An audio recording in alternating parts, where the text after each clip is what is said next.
துயரப்படுத்தக்கூடாது, வேதனைப்படுத்தக்கூடாதுன்னு தான் நபிகளாருடைய வந்து வாழ்ந்து காமிச்சிருக்காரு. எல்லாத்துக்கும் போதிக்கிறது அவர் தான். கிட்டத்தட்ட 23 வருடங்கள் வந்து இந்த இஸ்லாத்தை போதிக்கிறதுக்காக அவர் எடுத்துக்கொண்ட காலம். அவர் அனுப்பப்பட்டதே வந்து இஸ்லாத்தை போதிக்கிறதுக்காக தான் கடவுள் அனுப்பப்பட்டவர். அவர் ஆக்சுவலாக படிக்காதவர், எழுத படிக்க தெரியாது.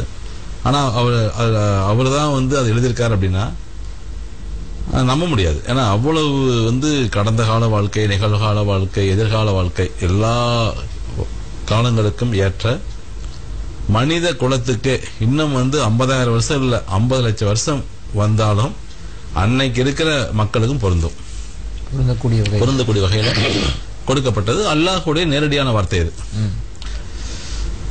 அப்ப என்னன்னா இந்த எப்படி உயிரை வந்து கொல்லக்கூடாதுன்னு சொல்றாங்க.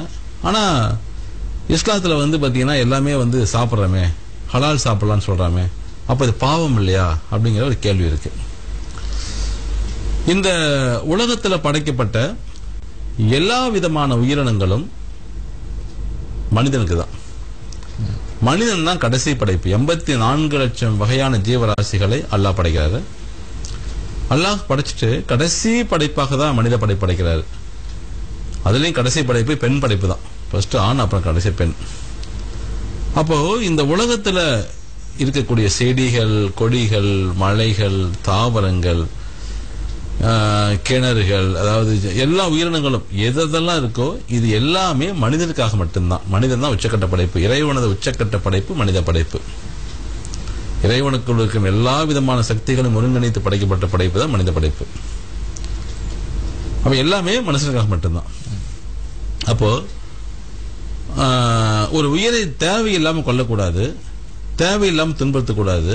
ஆனால் உணவுக்காக அதை நாம கொள்ளலாம், உணவுக்காக கொள்ளலாம், அதை நாம கொள்ளலாம். அப்ப அந்த உணவுக்காக கொள்ளலாம் அப்படிங்கும்போது 5 விதமாக சொல்லப்படுகிறது. ஒன்று வந்து பன்றியை சாப்பிடக்கூடாதுன்னு சொல்லப்படுகிறது, பன்றிக்கறி. மற்றொன்று தானாக இறந்து போனதை சாப்பிடக்கூடாது. அதே மாதிரி வந்து மிருகங்களை கொன்று சாப்பிடக்கூடிய மிருகங்கள். இப்போ வந்து மானை வந்து சிங்கம் கொள்ளுது இல்லையா, அந்த சிங்கக்கறியை நம்ம சாப்பிடக்கூடாது, சிங்கத்தை நம்ம சாப்பிடக்கூடாது, அது சாப்பிடக்கூடாது. அல்லாஹ்வுடைய பெயரை சொல்லி அறுக்கப்படாததை சாப்பிடக்கூடாது.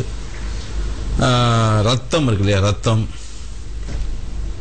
இருக்கு இல்லையா, இருக்கு, அதை சாப்பிடக்கூடாது. ஆட்டு ரத்தம் இருக்கு இல்லையா, நம்ம சாப்பிடறோம் இல்லையா, அதெல்லாம் சாப்பிடக்கூடாது. ஸோ இந்த மாதிரி வந்து எதாவது சாப்பிடக்கூடாது அப்படிங்கிறதையும் சொல்லப்பட்டிருக்கிறது. அப்போ இதை வந்து நம்ம கழுத்தை அறுக்கும் பொழுது வலிக்குமா வலிக்காதா? வலிக்கும் இல்லையா? ஆனா ஹலால் என்பது என்ன பாத்தீங்கன்னா, இப்போ வலி வந்து மூளைக்கு தெரியட்டும்னா உணவு குழாயும் மூச்சு குழாயும் சேர்த்து ஒரே நேரத்தில் இப்படிங்கிற செகண்ட்ல டக்குன்னு கட் பண்ணிடுவாங்க. எப்படி? ஒரே ஒரு செகண்ட்ல டக்குன்னு கட் பண்ணுவாங்க. அந்த மாதிரி கட் பண்ணும் பொழுது அந்த மூளைக்கு போகக்கூடிய ஆக்சிஜன் பாத்தீங்க அப்படின்னா அது உடனே கட் ஆயிரும், ரத்த ஓட்டம் கட் ஆயிரும். ஸோ மூளைக்கு வந்து வலி தெரியாது, மூளைக்கு வலி முழுக்க தெரியாது, முழுக்க தெரியாது. இப்ப நீங்க வர்க்கு அழுத்தி வச்சோங்களேன், அது வந்து துடிக்க ஆரம்பிக்கும். அது வந்து மூளைக்கு வந்து தெரியும், வலி துடிக்கும். ஆனா டக்குன்னு ஒரே செகண்ட்ல கட் பண்ணும் பொழுது மூளைக்கு வலி தெரியாது. அப்போ சுவாச குழாய்க்கும் மூளைக்கும் போகக்கூடிய ரத்த குழாயை ஒரே நேரத்தில் கட் பண்றது அப்படிங்கிற செகண்ட்ல. அப்போ எதுவுமே தெரியாது, வலி தெரியாமல் அது இறந்துரும். அது உணவுக்காக பயன்படுத்துறோம். இருந்தாலுமே அதுல கொஞ்சம் வந்து அந்த அலைகள் வந்து அந்த வலிகளுடைய அலைகள் வந்து அதுல ரத்தத்துல பதிஞ்சிருக்கும். அதனாலதான் ரத்தத்தை வந்து சாப்பிட வேண்டாம்னு சொல்றாரு. இப்ப நம்ம சாதாரணமாக இப்படி அறுக்கும் பொழுது என்ன நடக்கும் அப்படின்னா, அந்த வலி துடிக்குது இல்லையா, வலியில துடிக்கும் பொழுது அந்த வலி உணர்வுகள் வந்து அந்த தசைகள் எல்லாம் போய் வந்து பரவ ஆரம்பிக்கும். தசைகள் எல்லாம் போய் அந்த வலிகள் வந்து பதிஞ்சிரும். அது வந்து கஷ்டப்படுதல், ஐயோ வலிக்குது, அந்த தசைகள்ல பதிஞ்ச அந்த வலியோட இருக்கக்கூடிய அந்த அதை நம்ம சாப்பிடும் பொழுது எதிர்மறையான விளைவுகள் நமக்கு ஏற்படுத்தும்.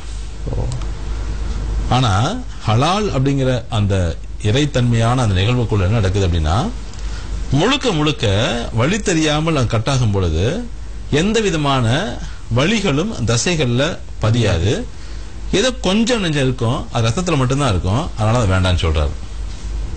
அது மட்டும் ரத்தங்கள்ல நிறைய கிருமிகள் மற்ற விஷயம் எல்லாமே இருக்கும். ஏன்னா ரத்தம் தான் நம்ம உடம்புல எல்லாமே.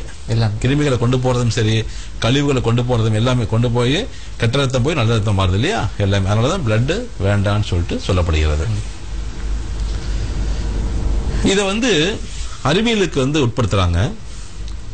அது எப்படி இந்த மாதிரி பண்ணும்பொழுது வலி ஏற்படாது அப்படின்னு சொல்லிட்டு மேலை நாடுகள்ல அதை ஒரு ஆராய்ச்சி பண்றாங்க. அந்த மாதிரி பண்ணும் பொழுது ஒரு செடியை வெட்டுறாங்க, ஒரு ஆட்டை வெட்டுறாங்க. இந்த செடியில பதிவாகக்கூடிய அந்த அலைகள் இருக்கு இல்லையா, அது ஆட்டை வெட்டுறதை காட்டிலுமே 3 மடங்கு அதிகமா இருக்காம். அதிகமா இருக்கு. இது அறிவியல். இதெல்லாம் நீங்க பார்க்கும் பொழுது உணவுக்காக நாம் அதை சாப்பிடலாம், அதுதான் சொல்லப்படுகிறது. அதனாலதான் ஹலால் ஹலால் நம்ம சொல்றோம். அதை இதெல்லாம் சொன்னா மக்களுக்கு புரியாது, ஏத்துக்க மாட்டாது. அதனாலதான் ஒரே விஷயம், அல்லாஹ்வுடைய பெயரை சொல்லி அதுதான் ஹலால் நினைக்கிறோம்.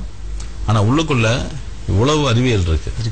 அதனாலதான் நான் என்னோட நிகழ்ச்சியில் நான் சொல்றது எல்லாமே மட்டன் சிக்கன் நல்லா சாப்பிடுங்க, நிறைய சாப்பிடுங்க, ஆனா ஹலால் மட்டும் சாப்பிடுங்க நான் சொல்லுவேன். இப்போ நம்ம இந்துக்கள் வெட்டும்போது என்ன நடக்குதுன்னா, அது போட்டு அறுக்கும் பொழுது வலி அதுல பதிவாயிரும். ஆமா ஆமா பதிவாகுது. அதனாலதான் நான் சொல்றது மேக்சிமம் முடிஞ்ச வரைக்கும் ஹலால் சாப்பிடுங்க. ஹலால் சாப்பிட்டா நமக்கு எந்த பிரச்சனையும் கிடையாதுன்னு சொல்றது காரணம் அதுதான். அதனால ஹலால் சாப்பிடும்போது நமக்கு எந்த பாதிப்பும் கிடையாது. இல்ல உங்களுக்கு சைவம் பிடிக்கும் அப்படின்னா மட்டன் சிக்கன் தவிர்த்துட்டு வேர்க்கடலை, தேங்காய், பாதாம் பருப்பு, பிஸ்தா பருப்பு, முந்திரி, நெய்